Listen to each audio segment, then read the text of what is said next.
Hello. Welcome back to Let's Talk ~brædďbɛri. If you've not yet subscribed to our channel, please take a moment to do that now.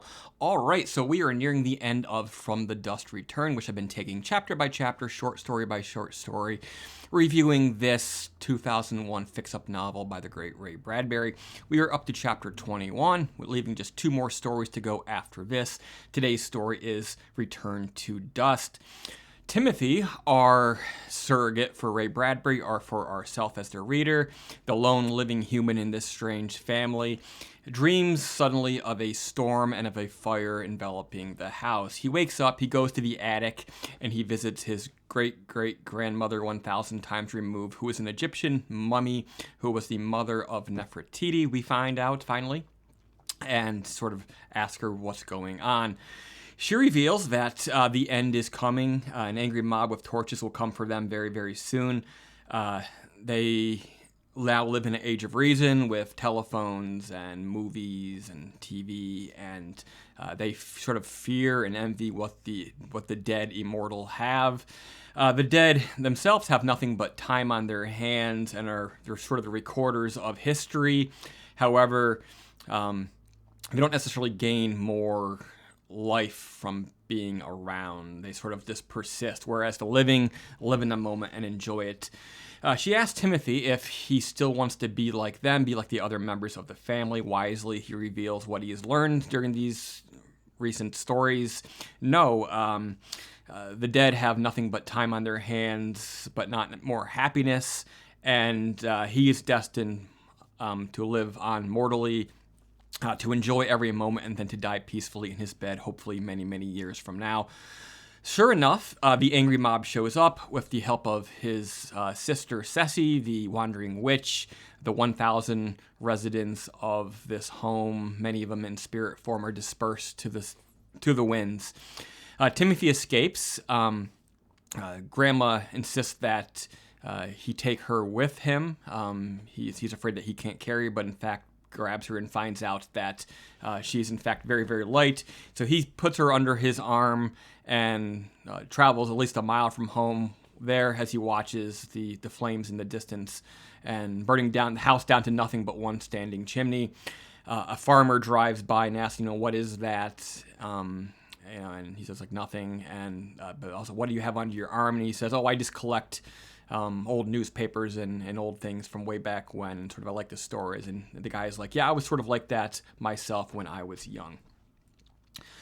We still have two more stories to go, but this feels like a wonderfully, if unlooked for, ending to sort of the main action of this fix-up novel, which hasn't been all that cohesive. But in recent chapters, there's been this idea that Ceci was going to help them all sort of dispersed to the winds anyway, because with them all gathered in one central place like this, people stopped believing in them, and it was that belief that sort of gave them their existence.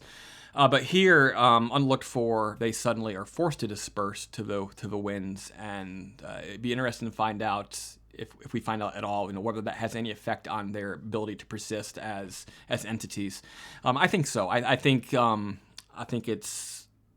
If Bradbury's saying anything, it's that, these stories do live on somehow, and a writer such as himself, perhaps, in this case, Timothy, is still out there telling the tales, and there's still superstition and different feelings and strange beliefs and all these different ways in which, despite our modern technology and all of our age of reason,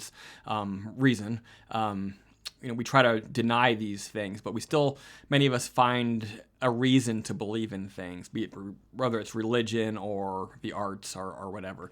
On one hand, these angry mob stories, like right out of classic Frankenstein's monster, pretty stereotypical.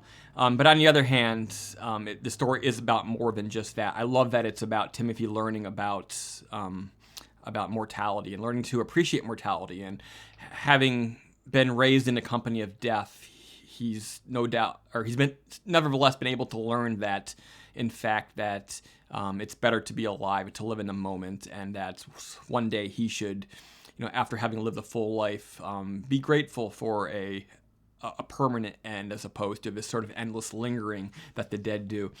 This weird family, although they all seem pretty friendly, I think they represent a denial of death, and I think that is sort of a childhood phenomenon. Children certainly, you know, at some point come to fear death. I remember when I was little, and the next generation of my family is very spread out from us. I was born in 1982. My grandfather on my mother's side was born in 1906, so he was very old when I was very young. And after losing my grandmother first, I remember sort of developing a fear of death and constantly, going to bed at night and saying my prayers, and often be about wishing that nobody who I loved would die and sort of keeping them alive. Even to the point where, like, I was praying that one of my pets wouldn't die because they too were quite old and long-lived.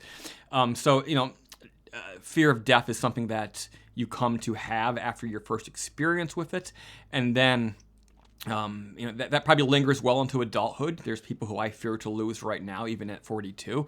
But I think there's eventually a point in your life, if you're maturing in the normal way, that you become not numb to death, but you become accepting of death. And I know people who are older than I am who have lost so many family members and friends, and they still persist. And you talk to them, and they don't seem necessarily all that down. You're not perpetually down. They've learned to get past it, and as long as they weren't sort of young tragic deaths, which I think is a different issue, but if they were expected deaths after a life well lived, I think people are more accepting of them, and they even whether they believe in the afterlife or not, I think they still manage to have some sort of an idea that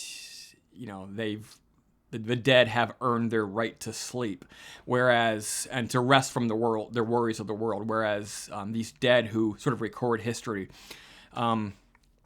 everything good is behind them perpetually, eternally, and that's probably not a good thing psychologically. So, Bradbury does a lot of this where he's, although he doesn't write exclusively for children, he's reminding us of these parts of our development. And in the case of Timothy, I think everything here is spot on as to how things should progress. And it looks like Timothy, in fact, has progressed nicely to the point where now he's 10, 11 years old, and he's well on his way to adulthood and an adult understanding of mortality.